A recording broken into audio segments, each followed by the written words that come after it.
Oh, man. That's unfair, Red Palma, 7 points in the game. Janelle Fuentes. Oh, wow. Delgado takes the shot and knocks it down. Maloria is open. Three-pointer. Oh, my goodness! Face a jumper by Robin Celis. Caballero has time.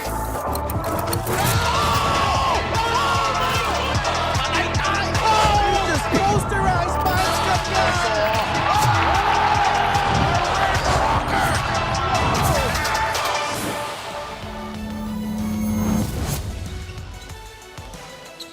Earlier, Sarangani got that victory against the Parañaque Patriots. That was an important win para sa kanila.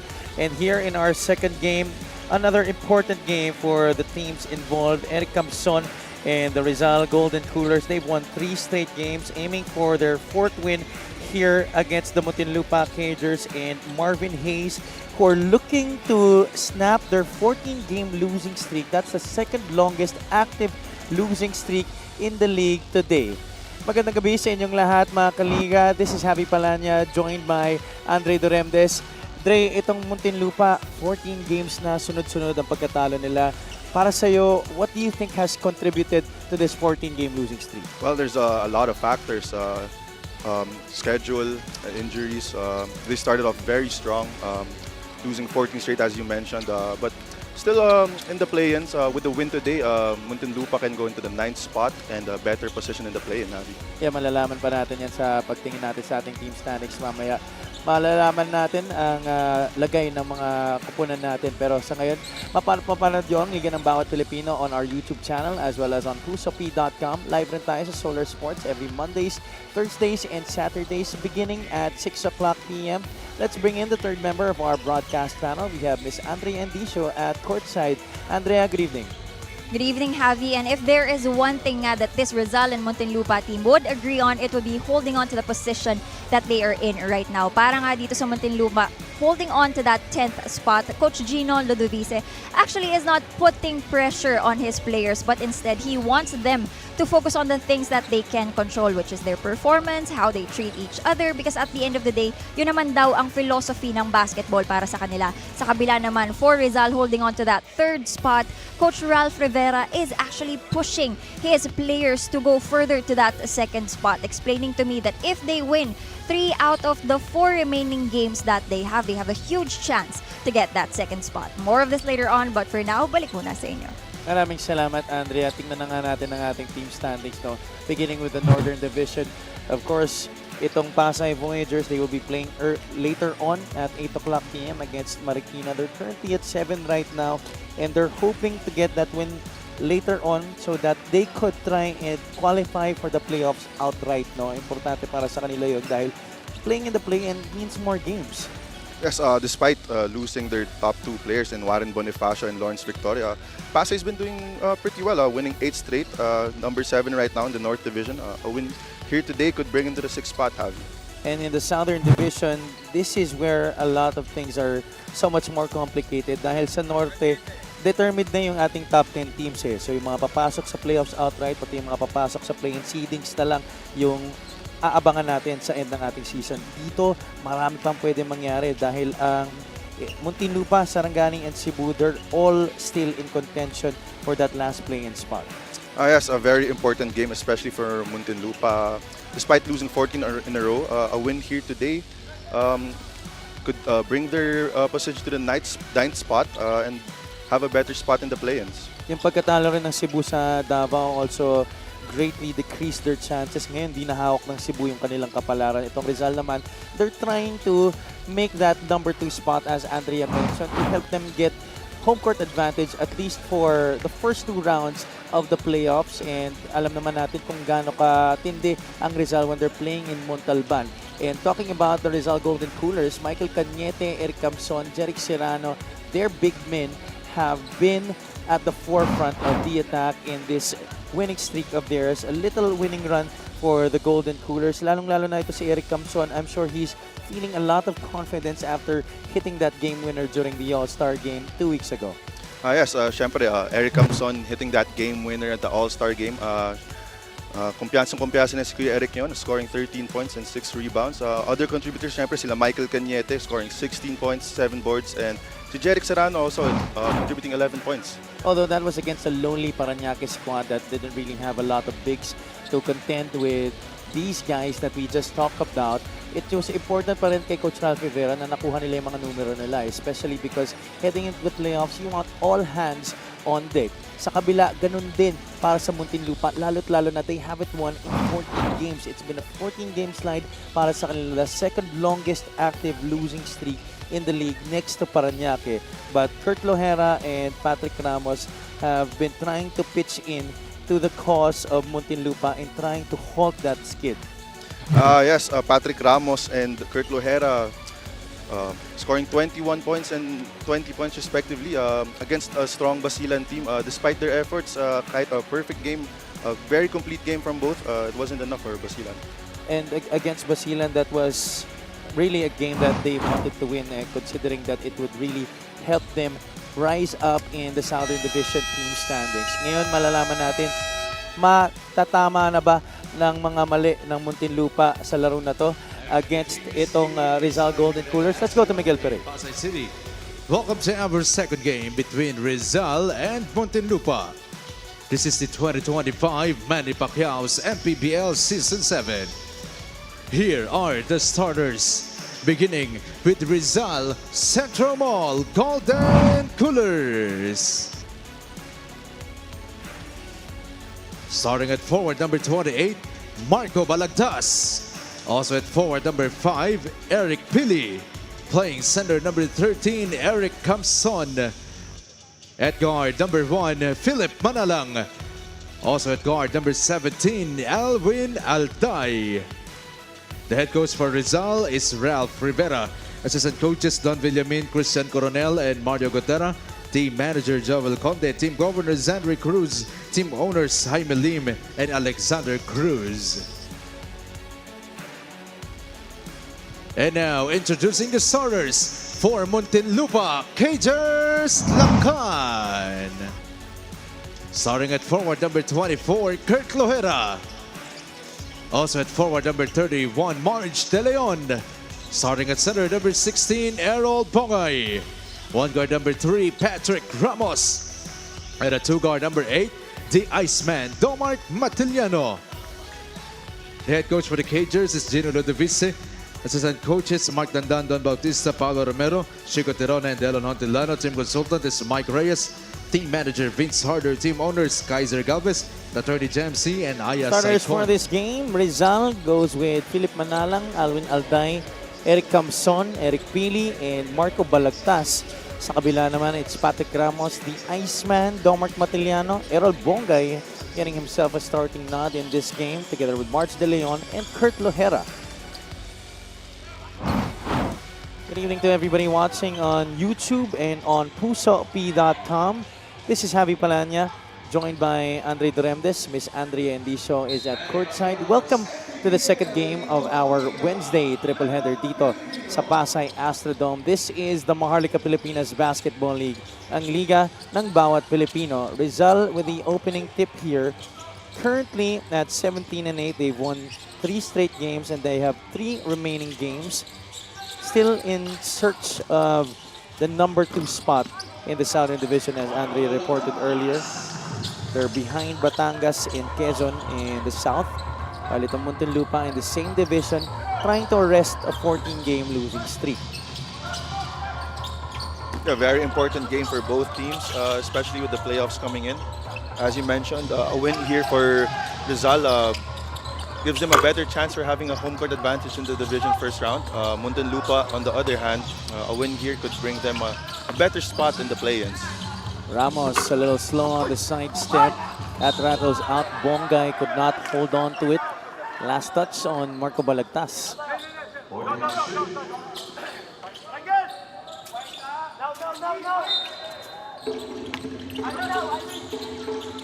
Lohera inbounds to Patrick Ramos.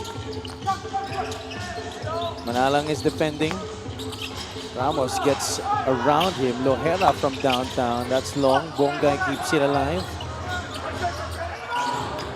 Kurt Looking inside to De Leon. No, that option will not be explored. Instead, Lohera goes to the basket himself.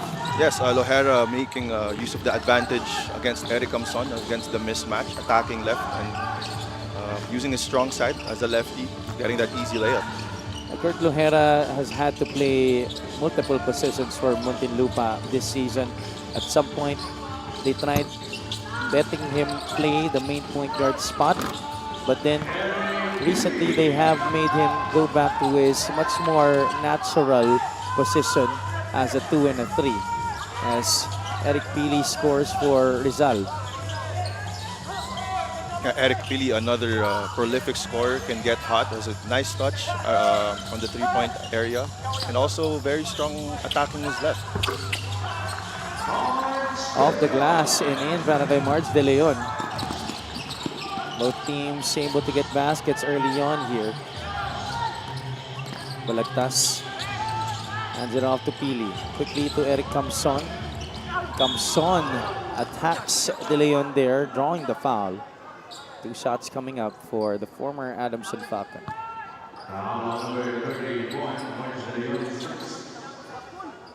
First foul of this game para kay Marge De Leon. Eric Camson is in a much better shape right now compared to his days with Terra Firma. Obviously working very hard to stay in shape. I talked to him a couple of weeks ago. He said that he's trying to be in the best shape of his career, of his, and hopes to return to the PBA someday.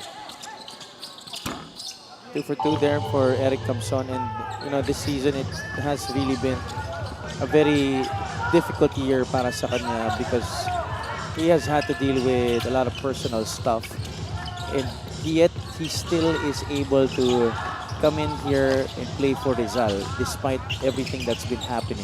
Yes, a true professional, Eric Camson, despite a lot of off-the-court problems.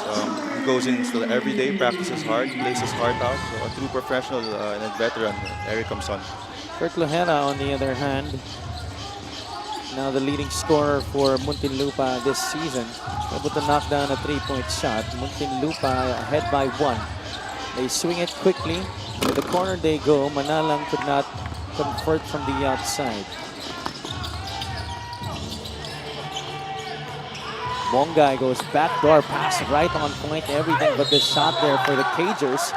But De Leon keeping it alive. What about the activity of Marge De Leon and Errol Bongay here in the first few minutes, Andre? Yeah, this is the dirty work that Muntinlupa needs. This 3-point shot of the game is brought to you by Extreme One-Stop Shop Appliances. Crashing the board, being very aggressive, especially against a tough player in Eric Camson. You have to really play your A game.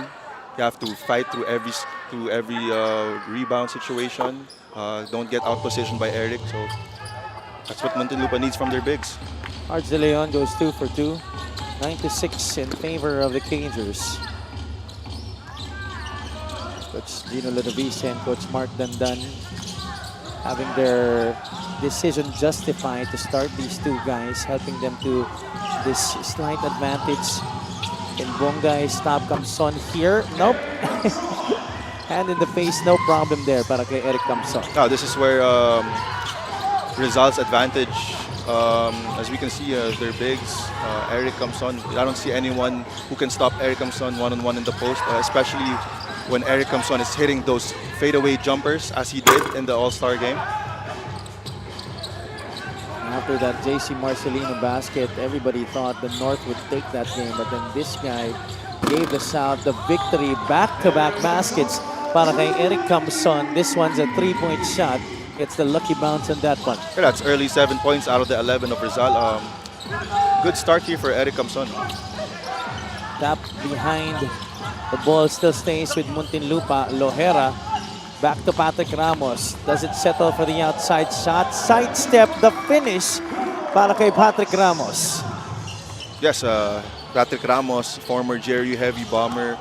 He's very, very strong attacking to his left and right. Makes use of a Euro step for an easy layup.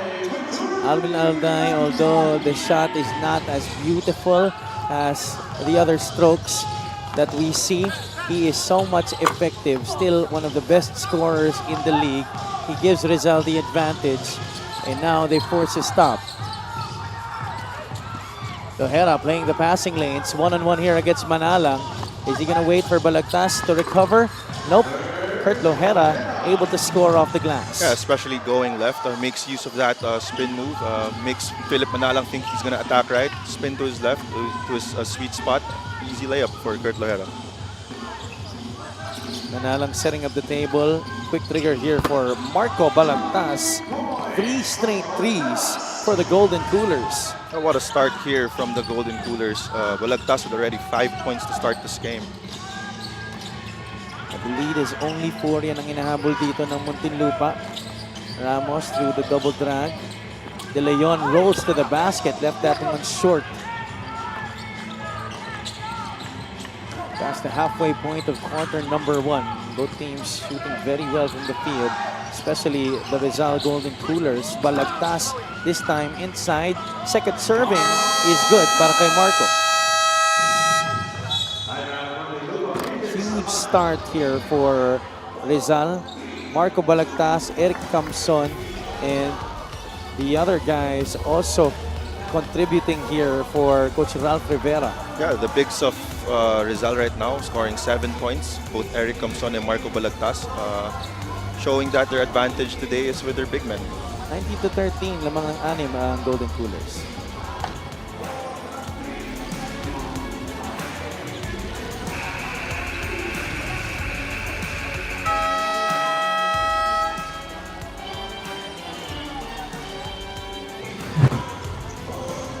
Rizal Golden Coolers blew out the Parañaque Patriots in their last game. That was last September 9.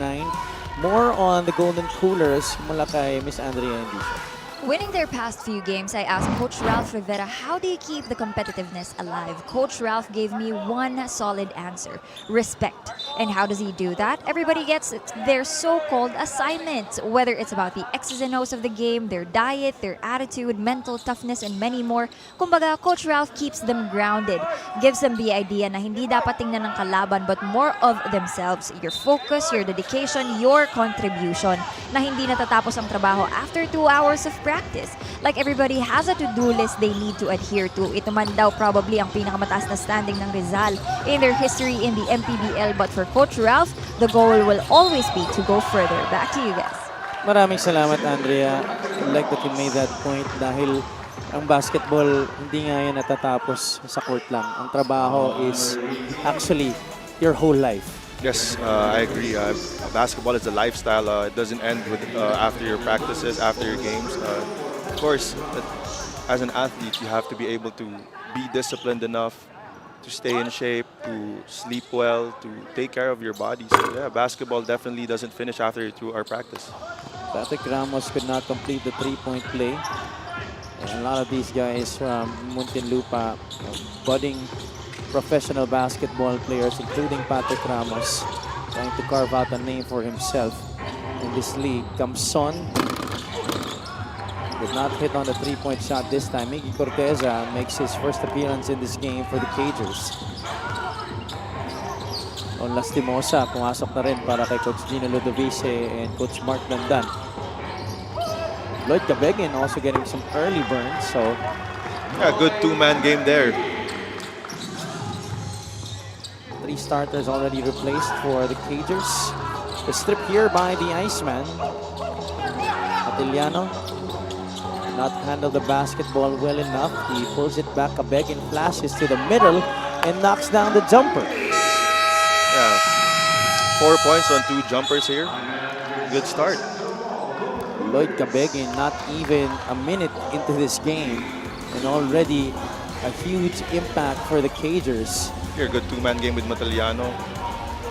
Opting to short roll for the jumper. Here on the second play, he flashes in the middle. Good jumper, good form. Back-to-back hits, and we're all tied up back at 19 apiece.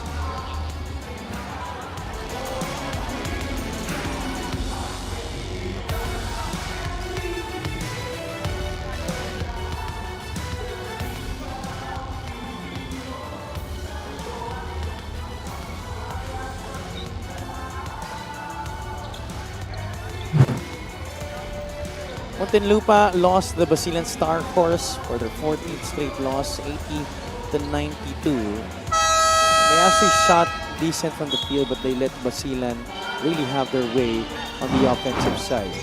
Yes, I think it's the bench points also that killed Muntinlupa in that game.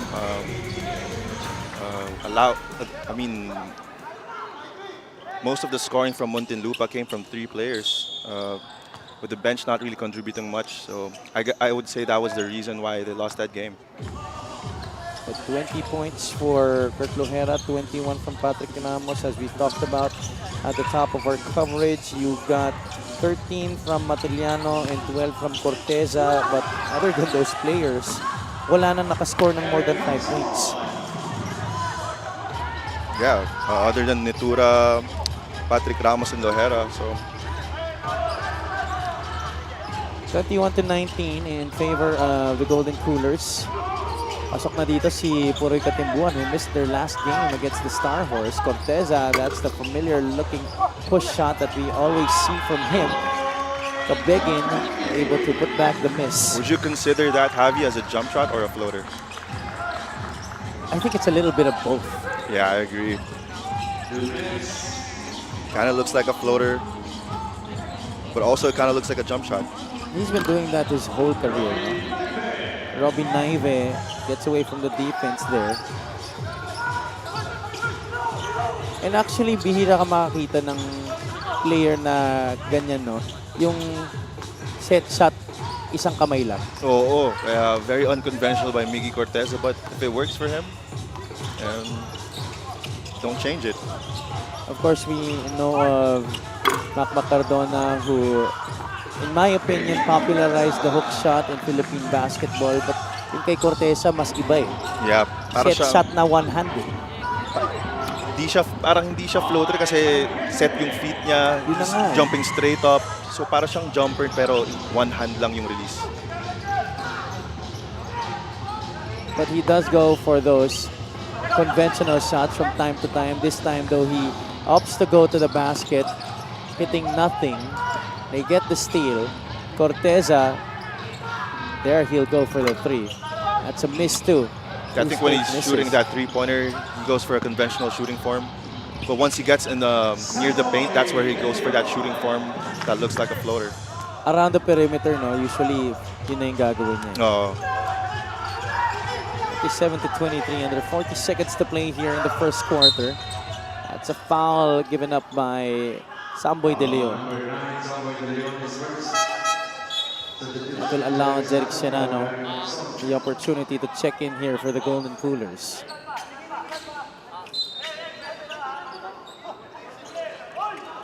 Abarcar left wide open. Lucky break there for Rizal.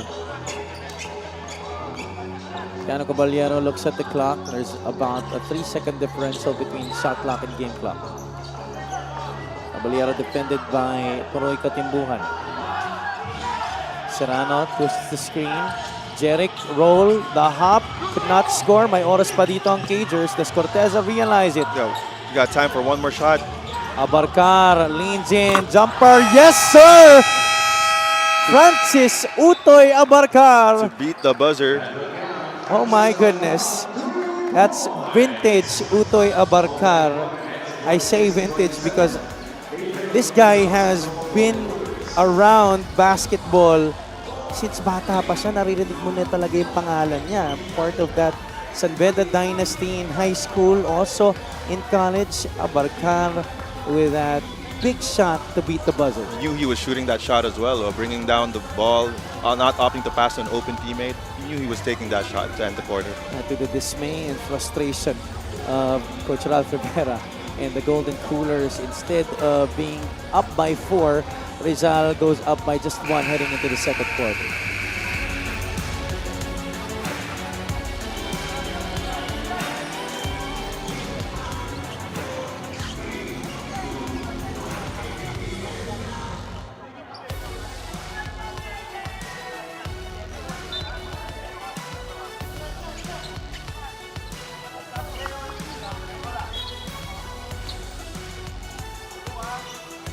Back inside the Pasay Astrodome. the home of your Voyagers, who will be facing the Marikina Shoemasters later on at 8 o'clock p.m. For now, we have the Muntinlupa Cagers facing the Rizal Golden Coolers. Operations Chief Emerson Oreta, Security Head Rudy Distrito in the building here. Welcome to the second quarter of this game. Glad to have you with us. Magandang gabi sa inyong lahat. Javi Palanya joined by Andre Duremdes. Miss Andrea Andicio is at courtside. Utoy Abarcar hit the buzzer-beating three-point shot for Muntinlupa to get them to within 1 point at the end of our first quarter. But then just as we were starting things, Muntinlupa gets another three for themselves. Here Corteza trying to test Michael Cañete. Gets around the clock. Miggy Corteza scoring there. Yeah, he's got that floater on lock. He's very good using that one hand and his off hand to shield himself from the defender. Quick 5-0 run to start the game here for the Cagers. Back-to-back stops as well. Abarcara to Corteza. Miggy off the glass and in. That's an advantage for him right there. Drawing the defender to the three-point line and attacking to his strong side, the right side. An easy layup for Miggy Corteza. Playing in a very good rhythm right now itong Muntinlupa.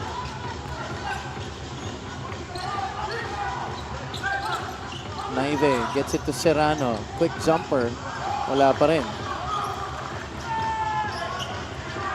33-27. Muntinlupa looking to arrest their 14-game slide. Lloyd Cabegin has 4 points. That's a travel. Parang masyado siya nag-focus sa pagpasok ng bola sa poste na nakalimutan na niya na kailangan pala muna mag-dribble. Nawala sa footing eh. Sometimes that happens. Yes, most definitely. But obviously, it's better to have the presence of mind each time. There is no excuse in making those kinds of mistakes. Samboy De Leon able to draw the foul before the shot. As Timosa gets his first personal foul. Samboy De Leon, former TNT 3x3 player, a very high motor player, very, very hard-working, likes to run, doesn't get tired, and also can hit a jumper like that. He could really be a streaky shooter. Ito si Samboy De Leon. That's why Coach Ralph Rivera really loved to have him for this season. Para dito sa Rizal, it adds another scorer to their fold. Instead of relying on the likes of Alvin Alday and the other players here for Rizal to score the basketball, you have Samboy De Leon to help in that aspect. Yeah, definitely a good pickup there. Samboy De Leon is very, very capable of getting that scoring. As you see here, he sees that Miggy Corteza is sagging a little bit, decides to go for a fadeaway, hitting the glass. Good shot there by Samboy De Leon.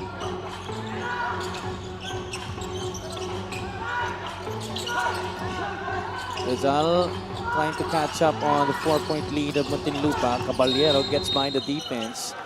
The Cager is down. That's Utoy Abarcar. And they call the offensive foul on Jerick Serrano. First team foul of Rizal here in the second quarter. J.R. Flores coming in for the first time here. Harold Bongay really turning in some quality minutes para kay Coach Gino Lodovici sa laro na to. Arch De Leon is back in the game, as well as Kurt Lohera for the Cagers. Katimbuhan steps back. Surprising three there, but he knocks it down. That's the second step back three of the game. I remember the days before where you take those ill-advised shots, you're going to the bench. Oh yeah, for sure. And no matter who you are. But here, Puroy Katimbuhan showing the touch. This is our three-point shot of the game. Brought to you by Extreme One-Stop Shop Appliances. The Cagers doing so well from the outside in this game. 5 3-point shots para sa Muntinlupa, helping them to the 7-point lead here in the second.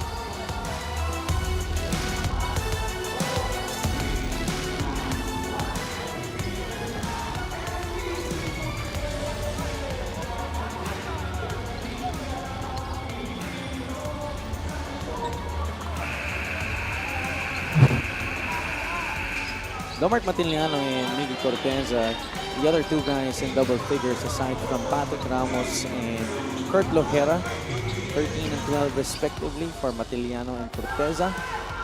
And it's imperative for both these guys to put in these kinds of numbers to help Muntinlupa have a better chance, right, Dre? Yes, especially when bulk of the shots are coming in from Lohera and Nitura. Lohera and Ramos. So you need these players to shoot in a high clip, both shooting above 50%. They won't get that much shots. So they need to shoot in a higher clip to be able to contribute to their team. There was actually one time that it was Domart Matiliano who was the franchise player for Muntinlupa.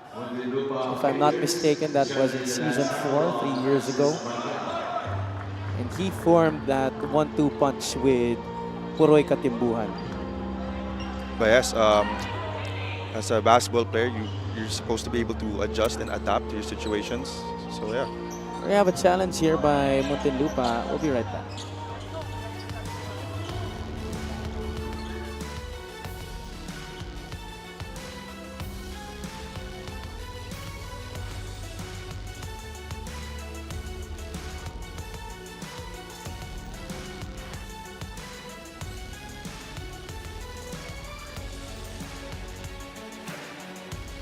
Upon review, the challenge was successful. They were so fast. Successful challenge for the Muntinlupa Cagers. Utay Aborcar was the one initially charged with the foul. Tingnan ulit natin dito. All ball no? Yeah, most definitely got all ball there. Good call by the referees to change that call.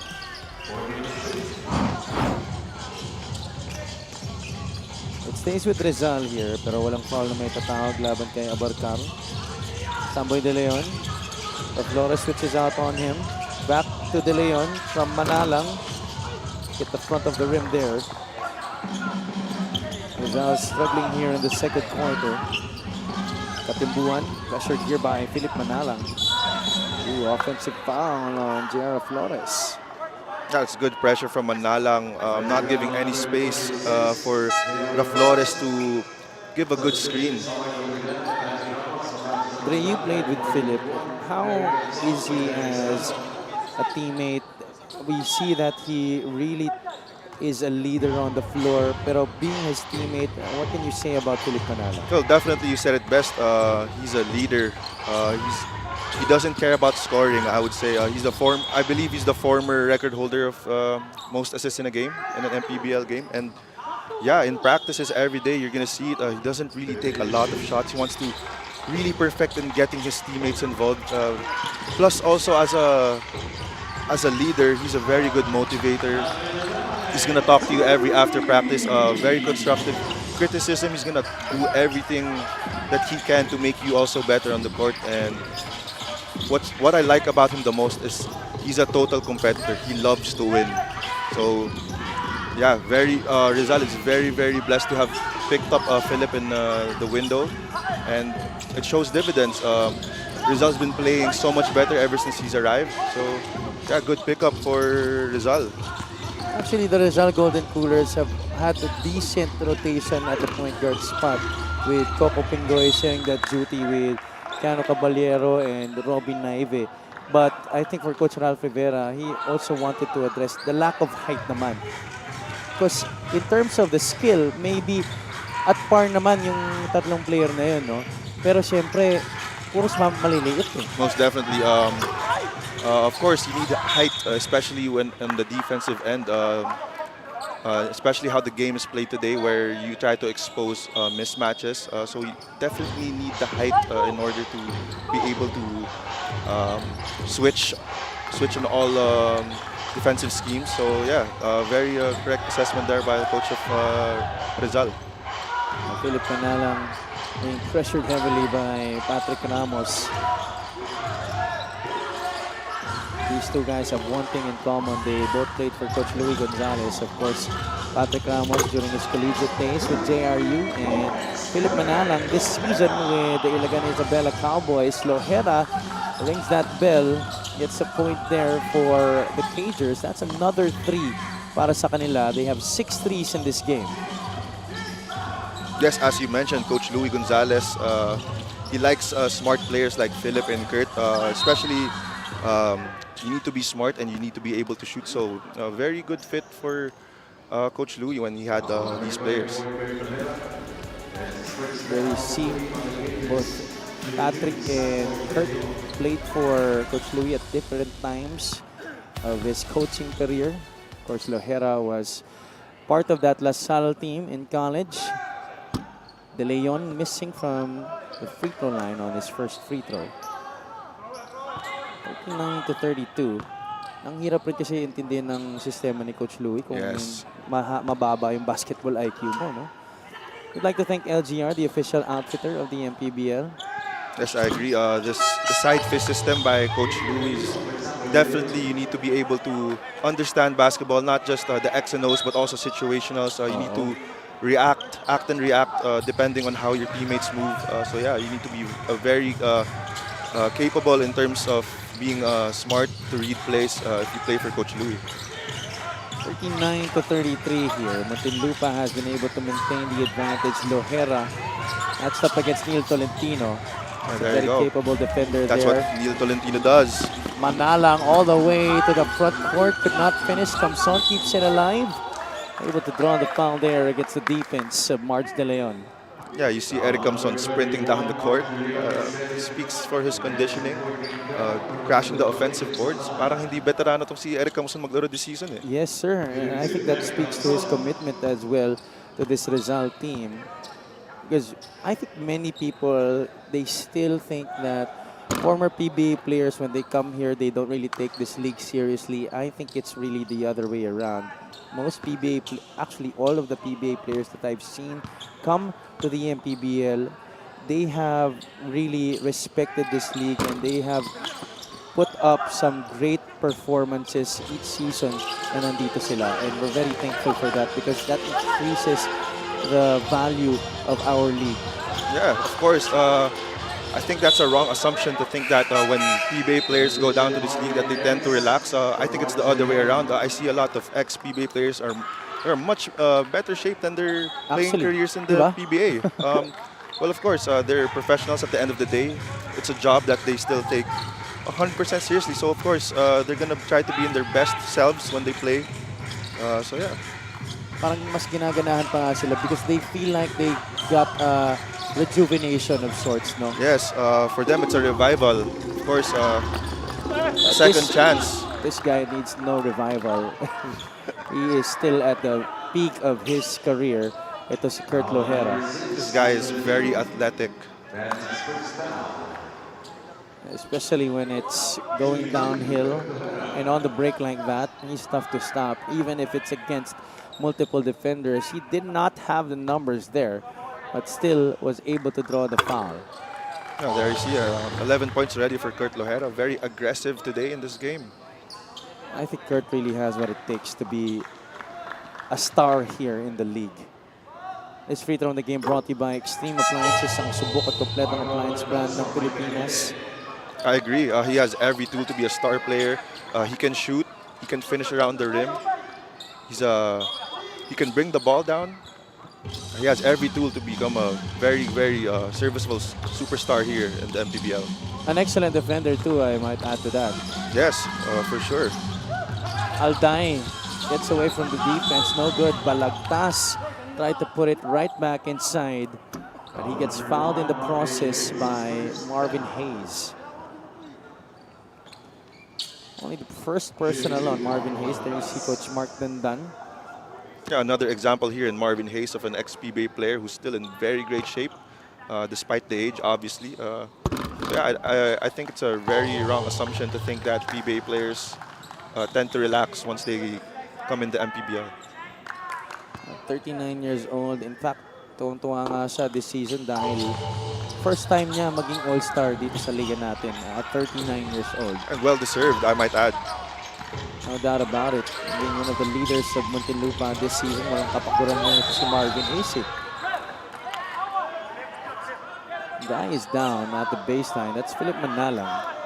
That's going to be a foul away from play against Muntinlupa. That's his game right there. He sticks to his... There you go. He's going to do everything to stick to the person he's defending, and a little push-off and a little acting gets him the call. Very Master smart. na yan, eh, no? He mastered that, yeah. Very smart defender here in Philip Manalang. Under 3 minutes to play in the first half. Muntinlupa still in the lead by 6 though. Manalang gets the screen from Balagtas using his backside. Philip maneuvering his way through the defense, gets the layup to go. And I think that's an advantage of players thinking that he's always going to be trying to pass the ball. There are times where he's always looking to pass, but then he decides to attack that basket. That's where the bulk of his points usually come from. Ace from downtown off the back iron. This is where he's at his best. Transition. Gives it up. Alday, push shot, wala. Balagtas could not get hold of an offensive rebound. Instead, Tolentino keeps it alive. Alday felt some contact below, wanted a foul. Nevertheless, that's 2 points off the glass for all-day Alday. Yeah, that's 8 points already for him. A very, very trustable scorer for Rizal.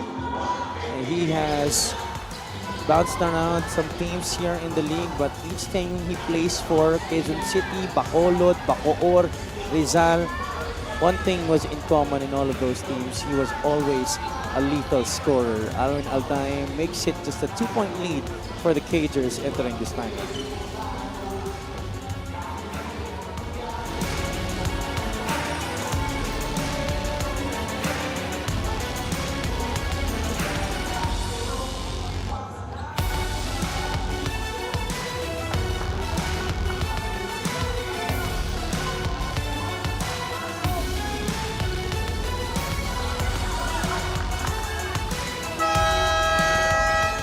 You are still watching the MPBL.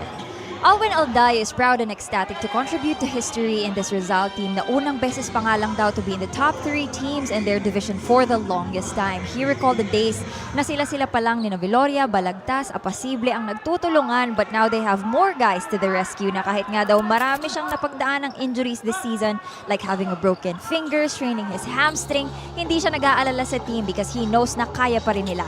And being pretty much their main man last year, the pressure has been lifted because now distributed na ang points. The team has so many options, and for Alvin, this isn't a threat for his position but an overall win para sa Rizal. Javi and Andre.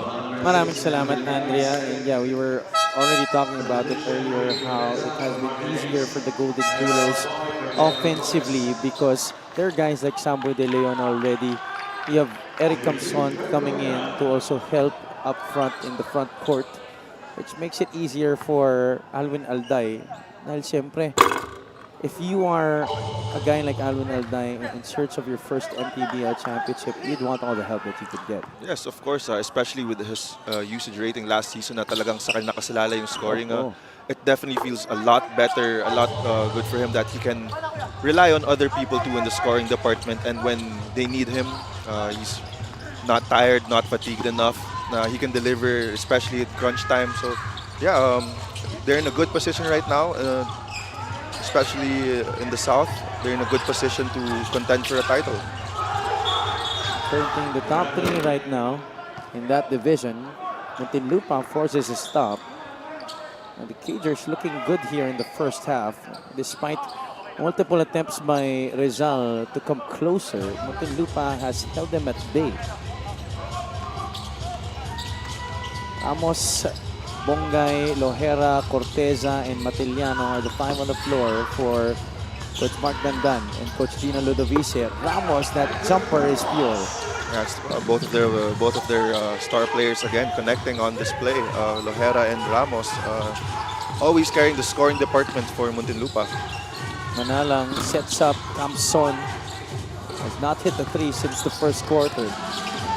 Corteza, nobody's in front of him. Balagtas gives him space.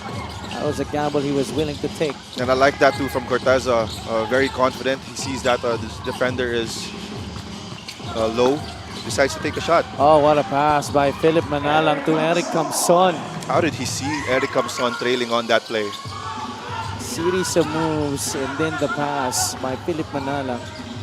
14 assists for Rizal in this game. Muntinlupa only with 4. 30 seconds left here in the first half. Bongay from the outside, off to the right. Clock management time here for Philip Manalang and Rizal. Chance for the last shot. Holding for the last shot here is Philip. I think He's got Balagtas, Camson, Alday, and Tolentino on the floor with him. there you go. He's calling for a pick as the clock is running down. Good foul here. Not a good foul. Never mind, they're on the penalty. Bad foul.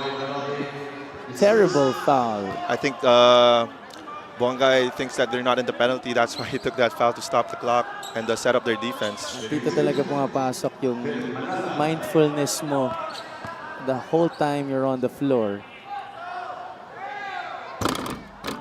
You give Philip Manalang these 2 free throws, he sinks the first. And another thing I might add about Philip Manalang, Javi, is I was teammates with him, and he is one of the hardest workers I've ever been teammates with. 2 hours before practice, you already see him in full sweat. 2 hours after practice, nakikita mo siya na lang mag-isa nag-shooting sa court. So everything that he's earned, he deserves. He's a hard worker. So very happy for Philip Manalang on his new start here with the Golden Coolers.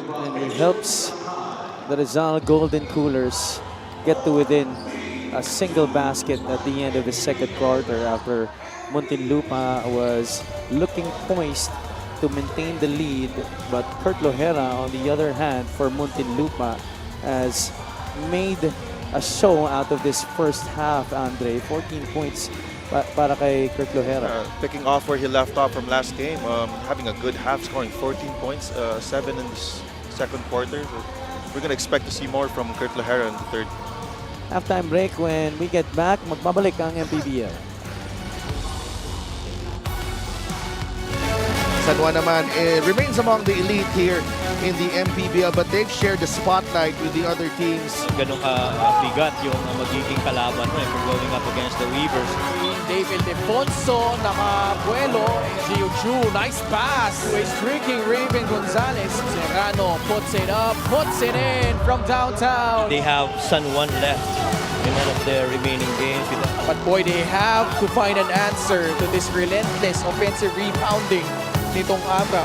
The response was quick and deadly. That's gonna hurt. Here we go.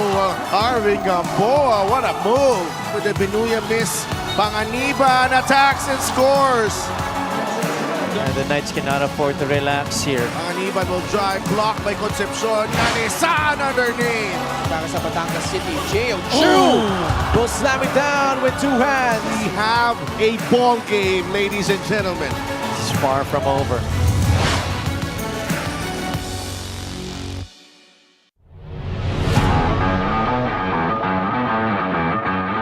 Is that for Diego?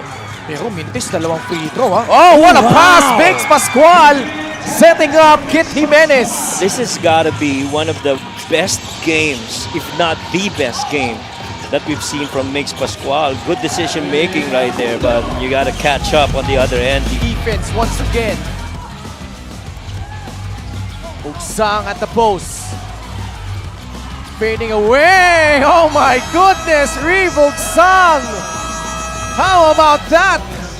If your key player is down, it's the role players that take over. Bugsang this time, after giving that pass earlier to Mark Meneses, decides I'm gonna take on this one, taking on 3 white shirts, fading away, knocking it down to the delight of the Cebu Greats bench. Sazon. Yambing will slam it down. Was actually asking for the lob. This guy could really jump out of a building. So si Rin William Bing. Nice little pocket pass delivered there by Ives Sazon. It's still a slam for Rin William Bing. 1-hand flush as he brought back ang kanyang cornrows for this game. You don't want to see going as well. Tandaan natin. Oh, what a move! Grabe yun. And Mac Talio able to score. In and out with the left hand and that right hand finish, leaving the defense on the dust. Mac Talio at his best, breaking down primary defenders. Napako na sa 64 points. Rodel Gravera will slam it down with 2 hands. He pretty much deserves that moment, itong si Rodel Gravera. He's just been a guy that they pull off the bench and always gives positive results. He never runs out of effort. Well, it's a foot race with Migs Pascual, and Migs was not gonna challenge that. And Rodel Gravera, a very quiet, athletic guy. At nauuna siya dito, Farito will slam it down with his left hand. He is in a zone. Christian Pajarito has made this Voyagers team and this Cuneta Astrodome as his playground tonight, showing us everything that he can do on the floor. Left hand jam puts in that exclamation on the kind of game that Christian has played. Missing the second. Davao, chance to win it. Escobedo inside the pass. Escocio scores! 0.7 seconds remaining. Val City calls timeout. What a play there by the Davao Occidental Tigers. Well, they quickly ran the other way and trying to attack, understanding the time that was left, that front end miss. About a 4-second differential between shot and game clock. That is enough time. Roy Sumang attacks, pulling up. Money on a mid-range jumper. They got time. But still a 2-possession game. Hamon, a second remaining. And that's gonna do it. Zamboanga. How about Roy Sumang? Struggling all game long with his shot. Delivers the dagger for the Zamboanga Sikat. The dagger against June Manso, no problem. Little step back, and that basket made just in time to give them the lead and eventually the game. Basilan with 7 steals compared to 8 naman for Ilagan Isabela. Alex Cabagno drives baseline. Oh! Had that tough angle, but had the wits in English to will that one through. Oh boy, what an incredible shot make by the Crunchman. Santos was trying to keep in step with him all the way to the hoop. Took it to the other side with a much more difficult attempt. Was able to use that offhand to keep Santos from getting in front of him. But still, the magnitude of the difficulty of the shot. He has post start para dito sa Sarangani. Oh! One-handed throwdown right out of the gates from Simon Sandagon. Simon Sandagon in his last 2-3 games has really sent out a statement that he is laser focused to try and bring a title for the Quezon Huskers this season. That came out of nowhere. Simon Sandagon announcing his entry.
Halftime between the Rizal Centro Mall Golden Coolers and the Muntinlupa Cagers. The score is 55-43. And Muntinlupa, they were ahead by as much as 8 points here in this game, Andre. But Rizal using a strong end to the second quarter to help them get within 2 points at halftime. Yes, as you can see here, very identical halftime stats. Both teams shooting pretty well from the field today, with Rizal at 55% and the Muntinlupa almost at 50%. I would also like to note that Rizal is passing the ball and sharing the ball more often, with 14 assists to Muntinlupa's 5. Yeah, Philip Manalang having a lot of those assists, including Cano Caballero. They share 7 of those 14 assists, Rizal in that first half, really helping itong kanilang kupunan to move that ball around and make sure they find the open man. Eric Camson, meanwhile, has been leading the way scoring-wise for the Golden Coolers. He was off to a good start along with Marco Balagtas and Alwin Alday. Samuel De Leon has 5 points to also help itong Golden Coolers in that first half. Sa kabila naman, Kurt Lohera, as you mentioned earlier, he's picking up from where he left off in that last game. Patrick Ramos not far behind with 7. Katimbuhan and Corteza both with 6 apiece. Can Muntinlupa actually sustain this kind of energy heading into the second half? We've seen them having these good starts, Andre, in this 14-game losing streak of theirs. But come the third quarter, dito talaga sila nasusubukan at dito talaga nawawala yung magandang laro nila. So this is another test of their character. Can they actually do it against the top team? That's what we're trying to find out as we start our third period. Yes, as you've mentioned, there are a lot of games where heading into the half, they were playing very well. And then that third quarter, parang nagda-die down yung energy nila. So we will see if it's a different story here today. Sometimes their play completely changes. The body language, the energy, all contributing to that. But here we see Rizal having the first possession. So masusubukan muna ang depensa ng Muntinlupa in this first try of Rizal. And right away, they give up the foul on Eric Camson, who quickly goes to work. And I think this is where Rizal needs to go more often. I think they need to give Eric Camson more touches, especially down low in the post, as to where he's comfortable up top of the key in the three-point perimeter. I think Rizal is going to be more effective, especially if they give more touches to Eric Camson in the post. Especially because I don't think Muntinlupa has anyone that can guard Camson one-on-one. Most definitely. I'd like to thank LGR, the official outfitter of the MPBL. 2 for 2 para kay Eric Camson. Tying things up at 45 apiece. But I could also say that for the rest of the league, have a one-on-one situation down the post. I don't think there's a lot of players that can stop Eric Camson. I agree. Especially when he has that turnaround jumper going on. It's definitely hard to cover Eric Camson. Magmula college pa lang, yan na talagang pinapakitang tira ni Eric Camson from the post area, and he's expanded his range to beyond the three-point line, which makes him even more deadlier. Yeah, through professional, adding a lot of more weapons to his game. As you can see, a good pass there. But Balagtas gets walloped by the defense, gets the bounce on the shot. Second serving is good there para kay Marco. Rizal is back in the league just like that. Not even a minute gone by here in the third quarter. Ito na nga yung sinasabi natin na nasusubukan talaga ang Muntinlupa sa third quarter ng kanilang mga laro. But also, it's also Rizal's decision to opt for a full court man-to-man trap, giving Muntinlupa problems early on in this third quarter. Pili gives up the foul, which allows Muntinlupa to get it across here. Atiliano, Lohera, Bongay, De Leon, Ramos, the 5 on the floor for the Cagers. Going up against Balagtas, Pili, Camson, Alday, and Manalang. Atiliano gets the handoff from Errol. Bongay gets it back. He'll try his luck once again from the outside. This time it's good para kay Errol Bongay. There you go. You need to share the ball more in order to get those open shots. Good possession there by Muntinlupa. The three-point shooting for Muntinlupa in this game, Andre, has been effective. Camson Could not hit over the defense. Ramos goes to the right side. Matiliano almost lost it. That's a foul. Plus the basket para kay Domert Matiliano. Here we have the players of Rizal asking their coach to challenge the call. They seem like they feel like there was no foul involved there. This is our fast break of the game brought to you by Extreme X Pop, personal karaoke speaker, everyday karaoke. What do you think there, Javi? Do you think that's enough to garner a foul? In my opinion, might have been just marginal contact. Yeah. I think this is going to be a successful challenge for the Golden Coolers here. Yeah, Rizal has a case, definitely. We'll take a short break.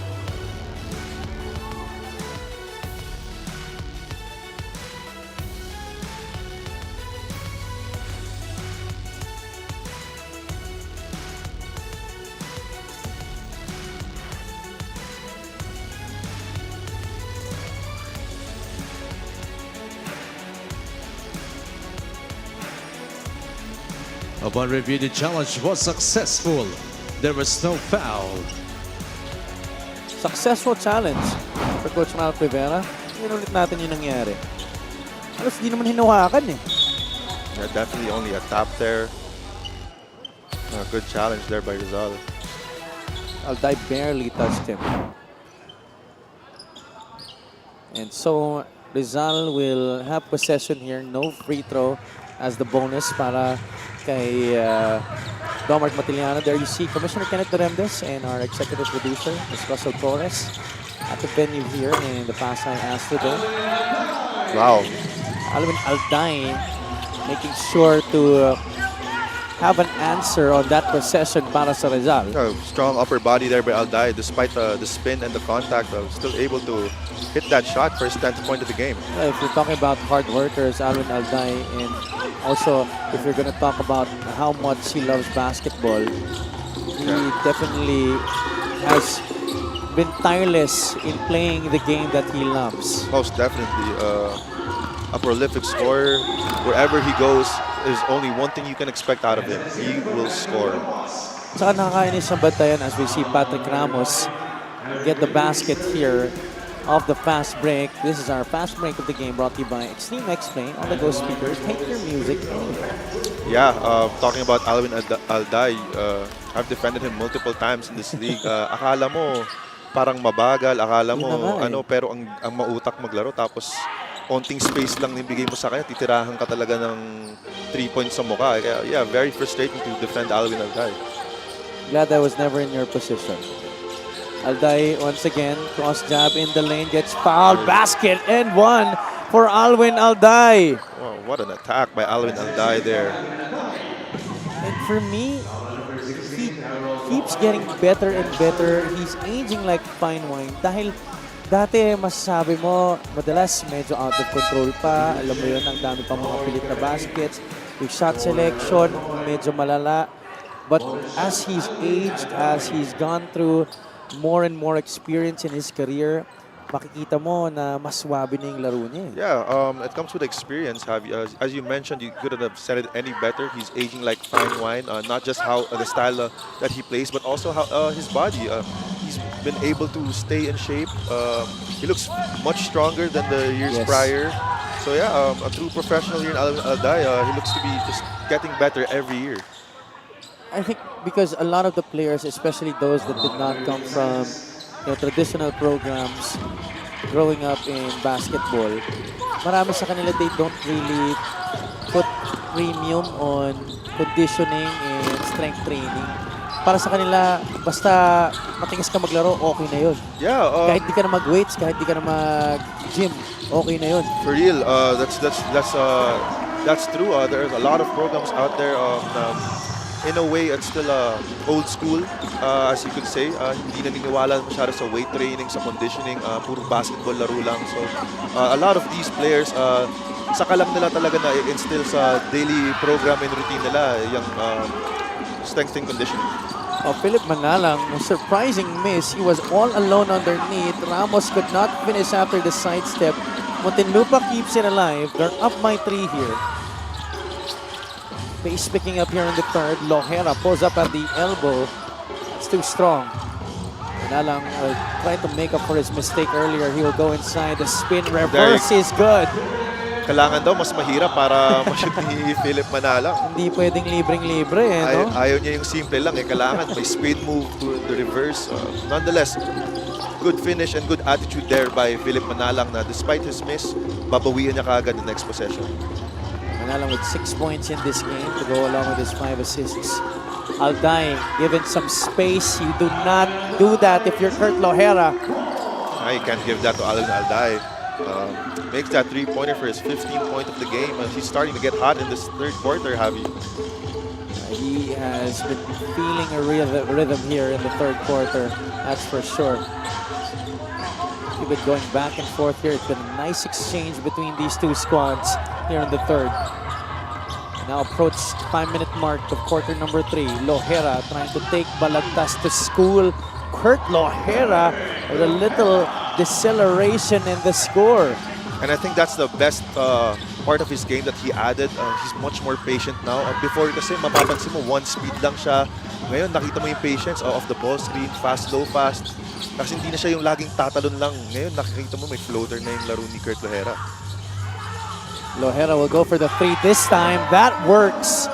Manalang obviously frustrated that went in. He had 2 of his hands up, but Kurt Lohera just calm and composed on that outside shot. 19 points in the game for the former La Salle Green Archer.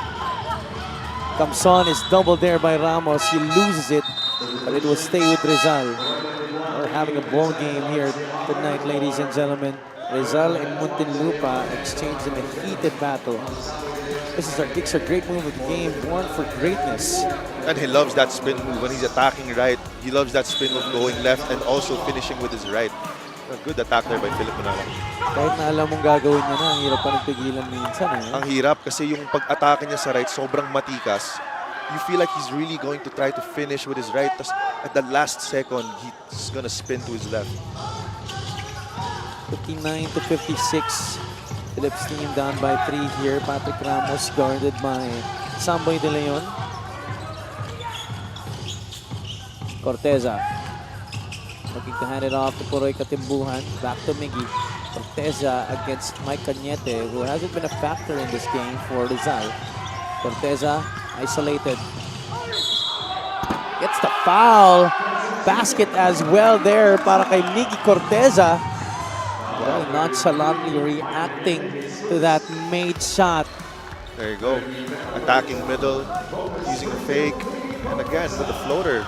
Yung one hand talaga na push shot nga ni Miggy Corteza, sobrang matik na eh. Master niya na yan. At he could not complete the 3-point play. Muntinlupa though up by 5 at this point.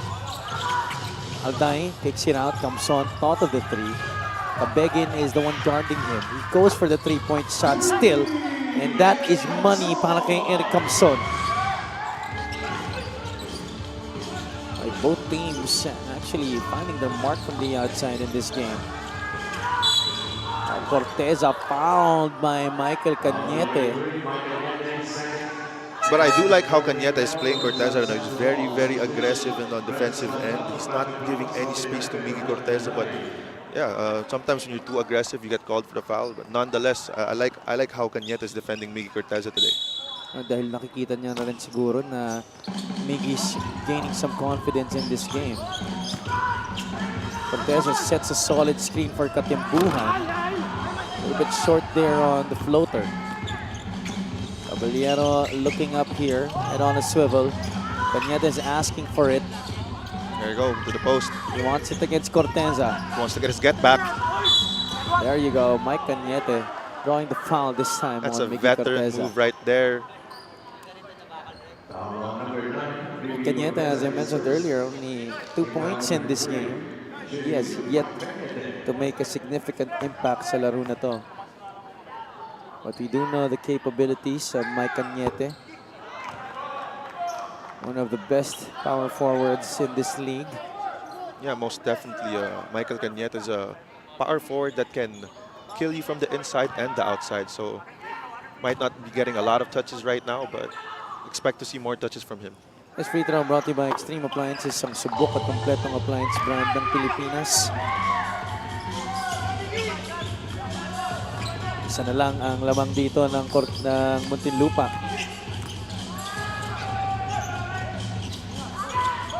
Katibuhan attacking the baseline, back out to Corteza. Ooh, left that one short. He was wide open. Rizal with a chance to take back the driver's seat. Yeah, I don't know if I speak for all the basketball players out there, pero minsan talaga mas mahirap makashoot pag sobrang libre ka eh. I have to agree. You know, it's harder to mapapaisip ka, they have too much space, you kind of overthink it. Yeah, actually, you know, as Lloyd Cabegin tries to get back that three-pointer by Keanu Caballero earlier, but the old-fashioned way, Errol Bongay cheating on his fellow big man from the bench. A good pass there. Katibuan was threading the baseline, almost stepped out of bounds, but good thing he was able to get through and get that pass to Lloyd Cabegin, who's had some quality minutes in this game, Dre. Yeah, every time he's been put on the floor, it's instant offense. This game has featured 8 deadlocks and 8 lead changes. Abarcar to Cabegin, hooks a pass, Corteza will score! Yeah, quality minutes by Cabegin here. Not just in the scoring department, but also finding Miggy Corteza for an open layup. 66-63, Muntinlupa still in the lead, Caballero, that one misfires, he was wide open there, Cabegin is leaking out. This pass finds its way to him this time, and he gets the 2 points. Yeah, that's 12 points already for Cabegin. Quality minutes for sure. Oh boy. And that's in less than 10 minutes of playing time in this game. Yeah, that's what you need to do if you want more opportunities to be on the court. As whenever you're on the court, you have to give it your 100%. You have to make sure you contribute to the team, whether offensively or defensively. So, ito yung sinasabi natin kanina, Dre, about Muntinlupa when they went up against Basilan. Their bench not really contributing a lot in that game. 61-22 ang tala dun sa department na yun. And here in this game, it's been so much different. Ron Lastimosa loving the performance of his co-bench players sa laro na to for the Cagers. yes, you're right, Javi. I think that's the formula for them to win games, especially with this losing streak that they have. They need more production from their bench. The top 3 scorers of this team can't keep carrying the scoring load. Whenever the bench gets put in, definitely they need to be more contributing to the scoring department. And this is a pleasant sight for them dahil nangyayari to against top team in their division. Yeah, 29 points already for the bench of Muntinlupa. Katibuan pinapahirapan ni Keanu Caballero. Katibuan spins to the right, tries to deliver a pass to Marge De Leon. That's picked off by Rizal. Caballero streaking into the front court. Almost stolen by Muntinlupa. Balagtas gets fouled from behind by Biahar. That's going to be a chance for one more para kay Marco Balagtas. All that was possible by a good vision there by Cañete. Realizing that Balagtas is cutting down the lane, opts to pass the ball, 3-point play. 13 points in this game for former Davao Occidental Tiger, former MPBL champion. Ito si Marco Balagtas. 68-67. He fails to tie things up. Corteza takes charge there and gets the foul on Marco. I like the aggressiveness of Miggy Corteza. This whole game is nothing but been aggressive, attacking the rim, whether it's a floater, whether it's attacking hard, getting fouls. Medyo tinatry niya sukat yung shooting niya nung start ng game. When he saw that wasn't working, he almost exclusively was attacking the basket. Yeah, and it's very smart of him. Whenever when you're a player and you know your shot's not going in, you have to adjust. You still have to be able to contribute in your own way. So if your shot's not working, there's a lot of more ways. Like what Miggy Corteza is doing, attacking the rim, making use of those floaters. Very, very smart player in Miggy Corteza. Naive lost the basketball, slipped through in the process. Balagtas flashes, goes for the jumper. Short snap is good. Galing kay Marco Balagtas. Yeah, it's already 15 points by Balagtas. Quiet 15, I might add. Not forcing any shots, picking spots well, cutting. That's how the bulk of his points are coming from good passes from his teammates. Oh, is that going to count? I don't think that went off in time. Cortez was well defended there. Both teams figuring in, I would say, a heated exchange of baskets here in the third quarter.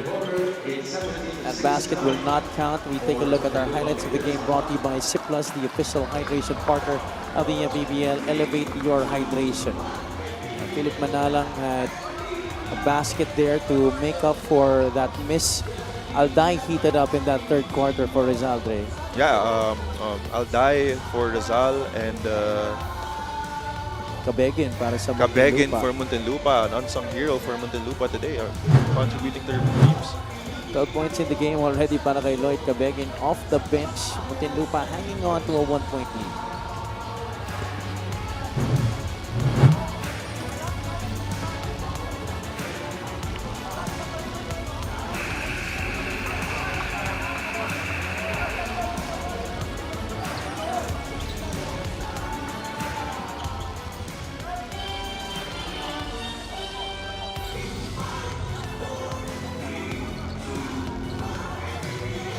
Second our Jigsaw fans of the game, born for greatness. Ay po ang inyong liga ng bawat Pilipino mula sa Pasay Astrodome dito sa Pasay City. This is the Maharlika Pilipinas Basketball League. Ami Palani here, joined by Andre Doremdes and Miss Andrea Endicio. This is the fourth quarter of this game between Muntinlupa and Rizal. Quarter scoring right there on your screens. Look how close this game has been. That third quarter, both teams were able to get their baskets, but that was not without intense defense from both sides. Yeah, both teams, despite the high scoring, I would say from the third quarter, both teams are really fighting for every ball, defending very tight.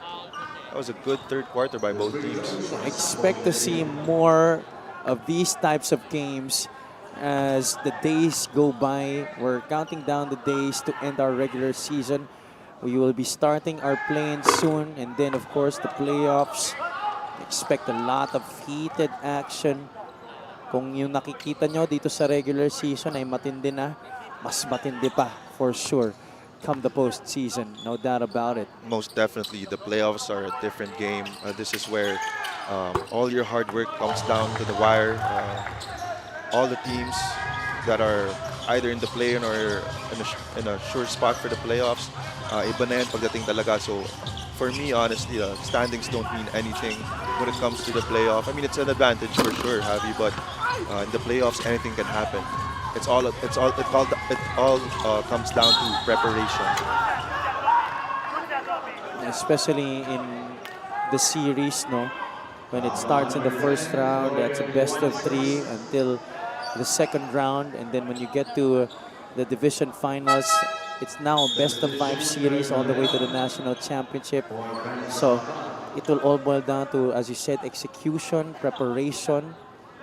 And also an underrated part of that is also adjustments. Yes, yes. Of course, since we're playing in a series, adjustments to every game are much more important, I would say. Robin Naive draws the foul here against Muntinlupa, and he gets the lead back to the side of the Golden Coolers. We're at number 3 currently in the Southern Division, still trying their best to seek the number 2 spot in that same division, while Muntinlupa is trying to secure the number 10 spot for them to enter the play-in tournament. That's the last spot. And yeah, Rizal has a chance to get that number 2 spot because they only have 8 losses to Batangas' 9. So if they win all of their remaining games, I think they can get that second spot and get that home court advantage for the divisional first round. Although medyo matitindi pa rin naman ang natitirang mga teams sa schedule ng Rizal, but if they continue to play at a high level, then they will have themselves a good chance to sweep the remaining games. Remember, they are on a 3-game winning streak at this point, while Muntinlupa has lost 14 straight games. lucky for the Cagers, they started out the season very well. That's why they still are in the running. I believe they started 10-0, Avi. Yeah, almost like that. Almost something like that, right?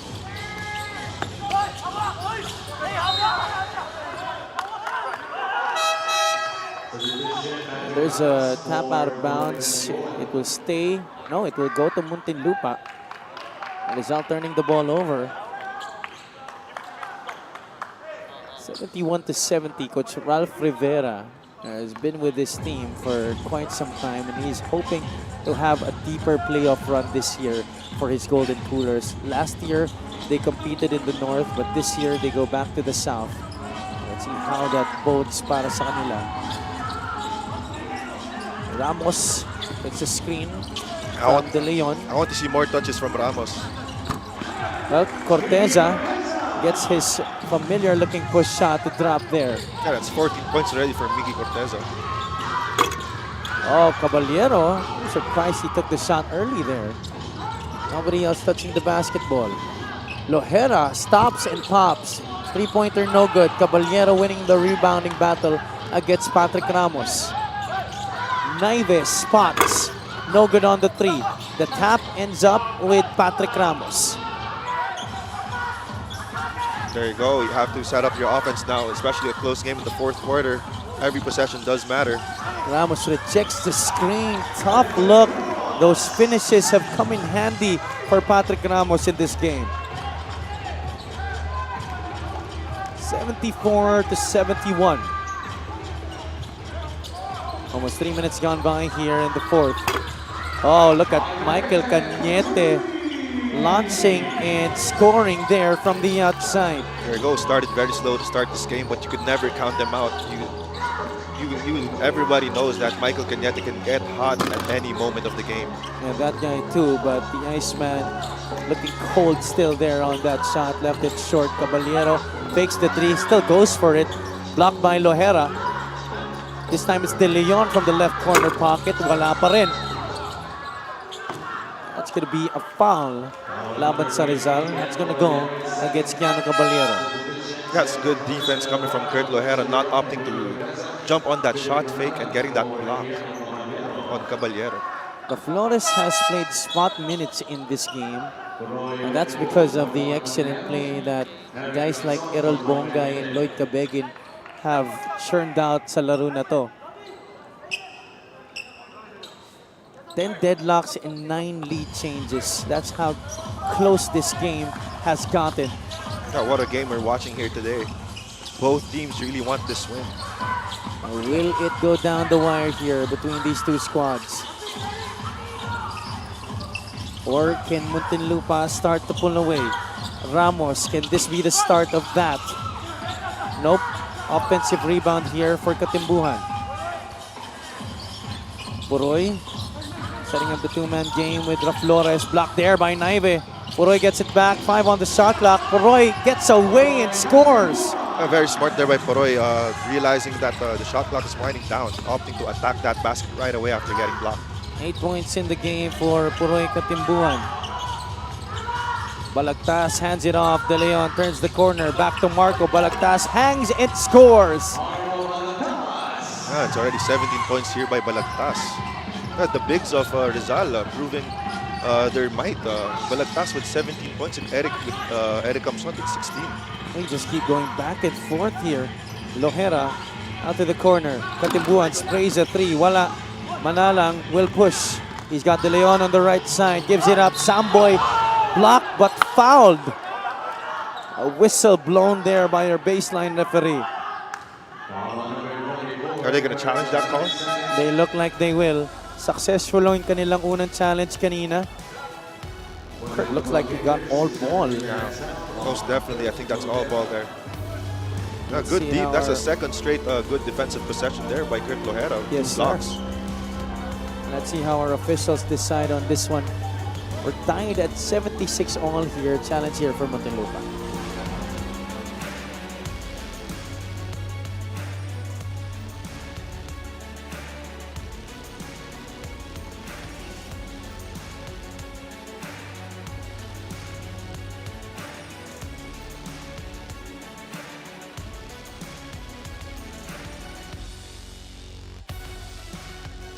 Upon review, the challenge was successful. Another There's no successful challenge for the Muntinlupa Cagers. Another good call for Coach Gino Ludovice. Look at it again here. Nalang gives it up to De Leon. And you see there Lohera gobbling up that basketball. Great defense there by Lajera. Even though De Leon had that elbow out, he was still able to get that block. And that's what Kurt's been known for in his collegiate years, is defense. But it's nice to see that he has been flourishing offensively dito sa ating liga. Leading scorer this season for the Cagers. Leading scorer in this game as well. 19 to lead everybody else. But the turnover here for Muntinlupa. Balagtas leaking out the other way. Muntinlupa surrenders the lead to Rizal. He's got 19 points already for Balagtas. And he's done it in multiple ways.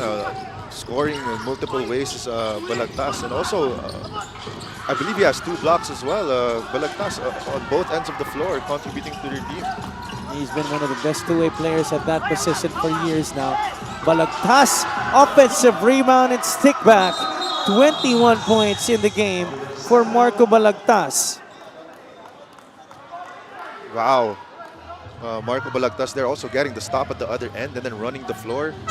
Getting that offensive rebound and put back. That is championship type basketball for you.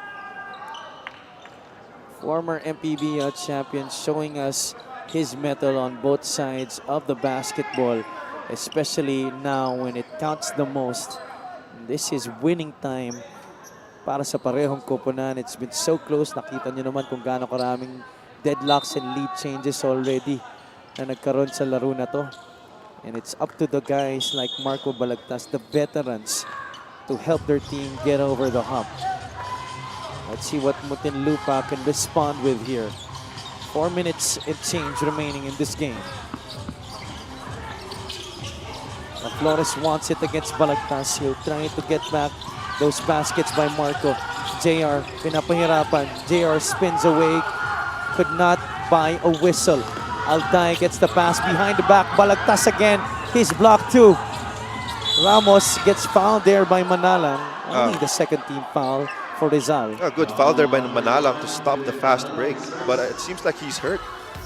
This is our fast break of the game brought to you by Extreme Cool Air Conditioners. Ang Extreme Magpalamig, free installation for split type air conditioners. Marco Balagtas has had some big baskets here in the fourth quarter. Muntinlupa, meanwhile, will be taking a timeout to try and talk things over. 3 minutes and 46 ang nalalabis sa laro na to. They're down by 4.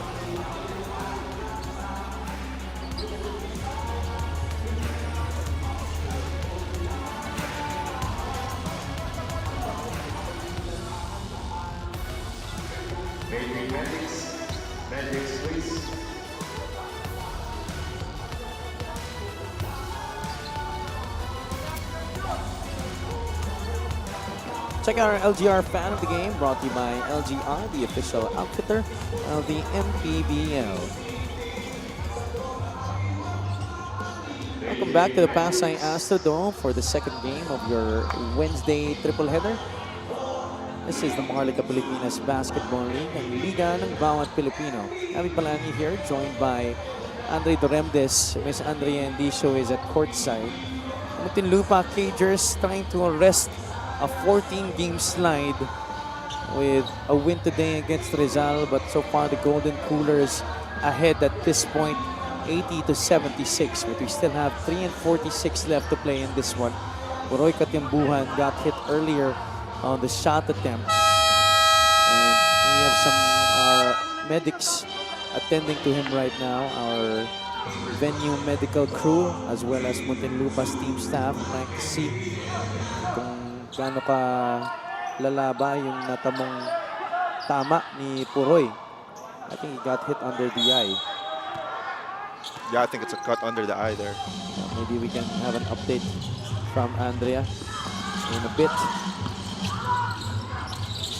Ramos kicks it out. Cortesa, this could be big. Barely touching the basket there. Stop generated by Rizal. That's off the timeout by Muntinlupa. There you go. This is a very important possession for Rizal. Double high setup here for the Golden Coolers. Balagtas looks inside. Flores gambles. Lojero now with the basketball. Gets it to Ramos. Door shut down on him.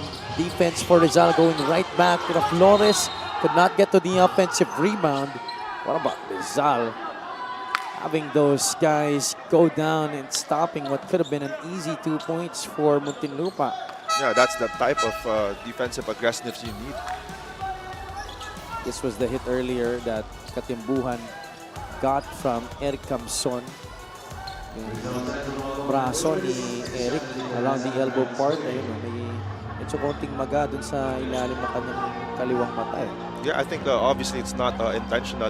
Talagang malaki lang talaga braso ni Eric Camson kaya tumama sa pag-spin move niya. Inadvertent hit naman yun. Yes. May challenge naman dito mula kay Coach Ralph De Vera naman of Rizal. And we're gonna take a short break first.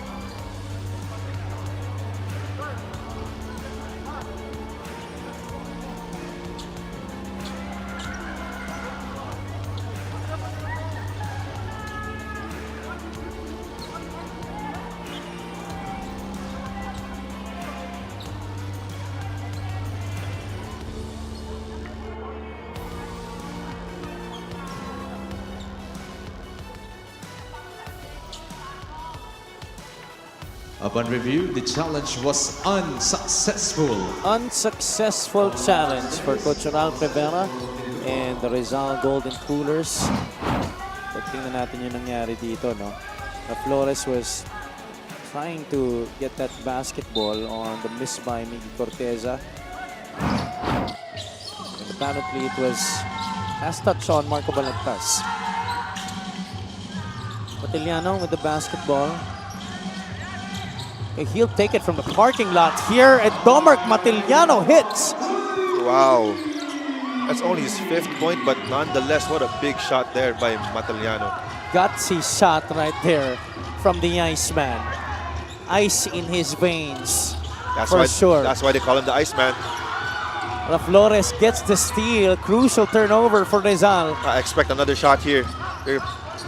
Ramos in and out, leaves it for Flores. Had to adjust off the glass and in. Yeah, the first 2 points there by Flores, both Matiliano and Flores, who haven't been contributing the whole game. They just got the lead for Muntinlupa. 5 straight points from those two guys. Alday left wide open. Bagsak si Matiliano. Could not capitalize there. And Corteza secures the rebound. Muntinlupa holding on to a 1-point lead. We now enter the twilight zone, the final 2 minutes of this game. Ramos fighting through the contact. No foul called. Manalang was down. Balagtas gets the rebound. Philip gets past Patrick. The spray out to De Leon. Three-pointer is down and through para kay Samboy De Leon. What a game we have here, Javi. Sagutan talaga ng mga baskets with 1 minute and 30 remaining. We are going back and forth. 83-81. This is definitely going down to the wire. A minute and 24. Matiliano against Alday. Domark Matiliano draws the foul on Alwin Alday. That's a shooting foul. 2 shots definitely coming up here para kay Domark. Oh, what a pass there by Philip Manalang. And another gutsy shot, this time coming from Samboy De Leon. Clock winding down, hand in his face, but bottom of the net, nailed there by Samboy De Leon. There you see Matiliano only 2 out of 7 in this game. Able to sink the first free throw. It was actually Matiliano and Flores who were the leading scorers of Muntinlupa during their strong start this season. At they have deferred to Lohera and Ramos at this point. They have allowed the young guys to take over. Yeah. Here, when push comes to shove, talaga maaasahan mo pa rin naman itong dalawang veterano na to. Matiliano sinking those 2 free throws. We're all tied up here, Gray. Each possession counts.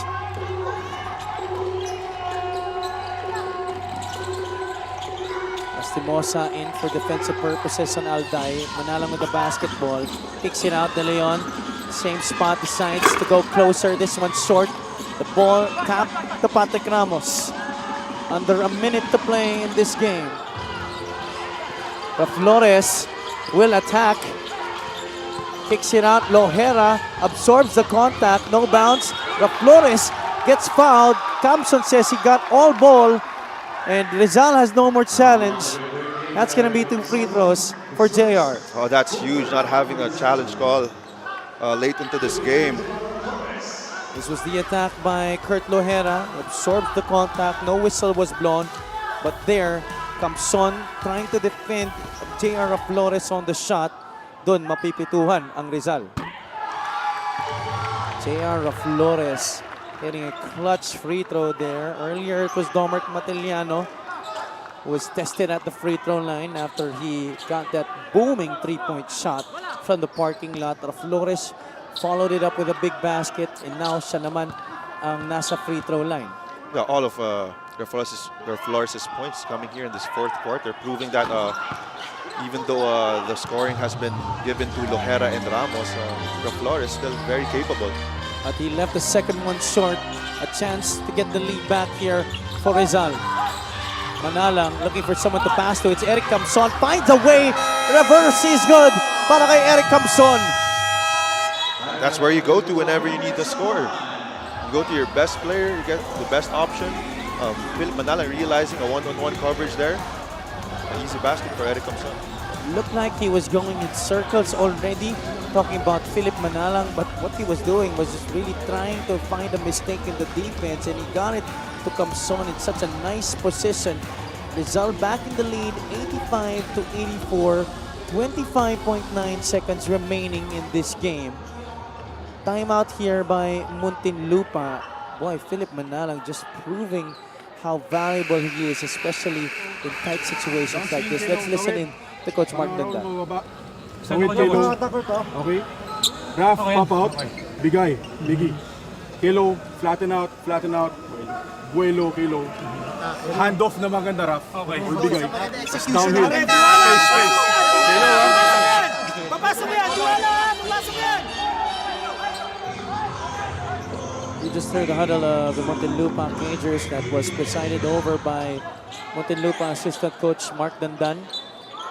Domert Matiliano, Kurt Lohera, JR Flores, Patrick Ramos, and Miggy Corteza is the unit on the floor para sa Muntinlupa Cagers. 25.9 seconds remaining. Corteza inbounds to Flores. Guarded by Cañete. Matiliano meets the basketball from the parking lot again. That's a miss, and Muntinlupa will have to foul. That's only their 13th foul. I'm not sure why they did not look for Kurt Lohera on that possession. Yeah, that was good defense on Lohera and Ramos, denying that handoff to them. That's why the ball was given to Matiliano. Wow, what a development there. Muntinlupa will have to foul again. They'll have to give up 2 more to get into the penalty and make Rizal shoot free throws. So Ramos getting a personal. 9 seconds left.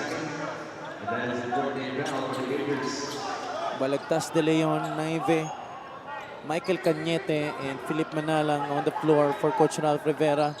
And I think he's going to try to burn a timeout here with 9 seconds remaining in this game. Hindi pa ito tapos. This is just a 1-point lead. Marami pang pwede mangyari. We're going to take a short break here. We'll be back.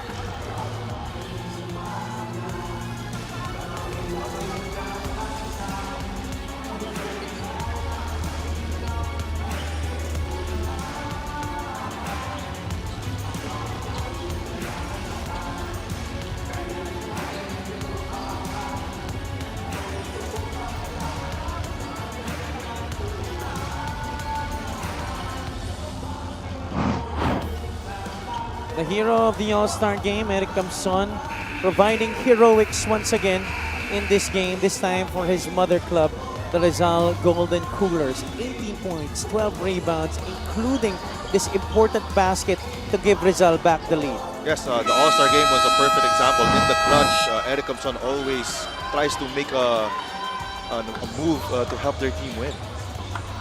85 to 84. Muntinlupa will have to give up another foul to send a Golden Cooler to the free throw line. If you're Rizal, Javi, who do you want the ball going to in taking these free throws? I'm going for Eric Camson for sure, no doubt about it. Philip Manalang will be tasked to inbound from the sideline. The Flores will be the one guarding. A inbound to Balagtas. That's a quick foul given up by March De Leon. Balagtas also capable free throw shooter. Shooting 70% this season. Ito si Marco Balagtas. Important clutch free throws here. This free throw of the game brought to you by Extreme Appliances, ang subok at kompletong appliance brand ng Pilipinas. Marco Balagtas has also had a spectacular fourth quarter for Rizal, Andre. Yes, the reason why they're up right now is because of his hustle plays, right positions at the right time, scoring easy baskets in multiple ways. 3 out of 4 from the free throw line. Make that 4 out of 5. Muntinlupa has another timeout to burn. They're down by 3 points, 84 to 87. Yeah, most definitely. This is the confidence of a champion right here. We're seeing a cold-blooded, parang walang ka-pressure yung free throws dun ni Marco Balagtas. Actually, no? Really used to these kinds of situations already. Most definitely. Okay, ganito. Hinig, coach. Mig, inbound. Okay, Raf, Kalo, Domart, Patrick. Sa backcourt tayo magsisimula. Okay. Papunta to kay Kalo, ha. Domart, you're going first. Pag ganun, rub off kay Raf lahat to. Pat, then Kalo. Ito ka kay Kalo. Okay. Raf, pag rub off mo dito, pag kumilos lahat yan, pop out ka. Last option. Yeah. Ni 7 seconds. Okay, Kalo. Di mo kailangan birahin lahat. Pag walang malinis sa tira, eto si Domart sa kabila mo. Okay, pero Kalo muna tayo. Oo. We just heard once again Coach Mark Dandan presiding over that huddle for the Muntinlupa Cagers. And it sounds like they're looking to go to Kurt Lohera for this one. Yeah, Kurt Lohera is his best attacker. Obviously, pag umatak si Lohera, magko-collapse talaga yung defense. So, sabi rin ni Coach Mark Dandan, ready lang si Domark dun sa kabilang side if ever walang malinis sa tira si Kurt. Both teams have had 9 3-point shots in this game. Kurt Lohera forces up a 3. That was a quick shot. I thought there was time for a much better look. Yeah, most definitely. There was a lot of time left on the clock for an extra move rather than a catch and shoot there for Kurt Lohera. Oh, I don't understand that attempt. I believe at that time, pwede pa nga makakunang isang pick dun eh. Yes. But he forced up the shot. And now Rizal will put on the finishing touches. This might be it already para sa kanila, with Nieves sinking the first free throw. Rizal poised to win their 4th straight game, with 3 more games remaining on their schedule to wrap up their regular season. 2 for 2 for Robbie Nieves.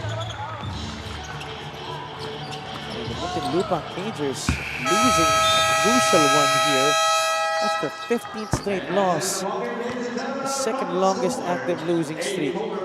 Fighting till the very end of the game, but ultimately still wasn't enough for one of the top contenders in the South in Rizal, Centro Hall Golden Coolers. Marco Balagtas, Eric Camson, these two guys coming to life.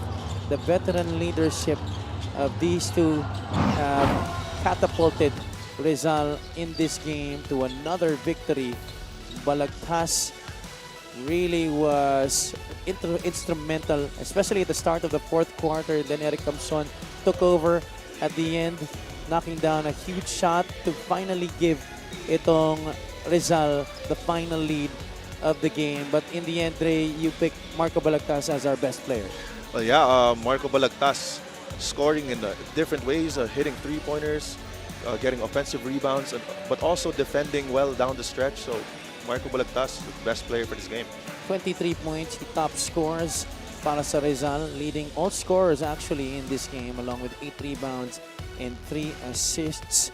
Championship basketball displayed by the former MPBL champion in Marco Balagtas, who is at courtside with Miss Andrea Andicio.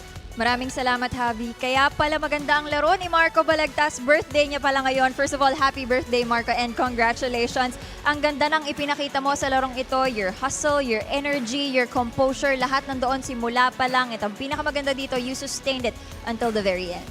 Kasi parang ito na yung start ng playoff. Parang playoffs na siya eh. So parang sa amin is yung past games namin, parang ayaw namin parang madala yung bad habits, 'di ba? Yun nga, pinapaulit nila Coach Ralph sa amin na kailangan we have to create good habits sa larong to, lalo na entering playoffs. So parang sa amin, nagsimula sa practice, then na-apply namin sa game. So nandun yung chemistry namin as a team. Yun. One more thing, dikit ang naging laban from the beginning till end, but come the third quarter, mas uminit ang Muntinlupa. Paano niyo yun in-address? Kasi kilala naman natin yung Munti, di ba? Galing din ako dyan eh. So parang playoff contender talaga yung Munti. So we have to stick together lang yung team namin. Hindi namin iisipin yung kalaban. So we have to play as a team so para makuha namin yung panalo. And yun na nga, nakuha namin siya. Yeah. I'm just curious, was this one of your birthday wishes tonight? Hindi ko naman siya, kasi hindi naman talaga ako scorer or I'm a team player naman talaga ako. So parang bonus na lang sa akin to. Panalo talaga yung goal ko ngayong araw. Yeah. Alright, do you have any greetings or shoutouts? Go ahead. Siyempre, unang-una kay God, siyempre, thankful sa panalo na to. Hindi posible to kung wala siya.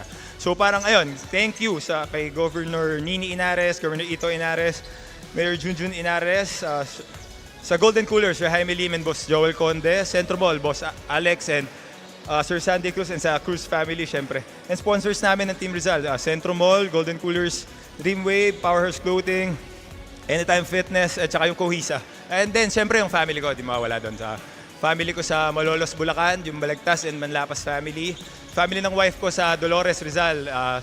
Tapos yung wife ko, yung baby girl ko, siyempre, yun. Thank you sa lahat. Once again, that was our birthday boy, Marco Balagtas, our best player of the game. Back to you guys.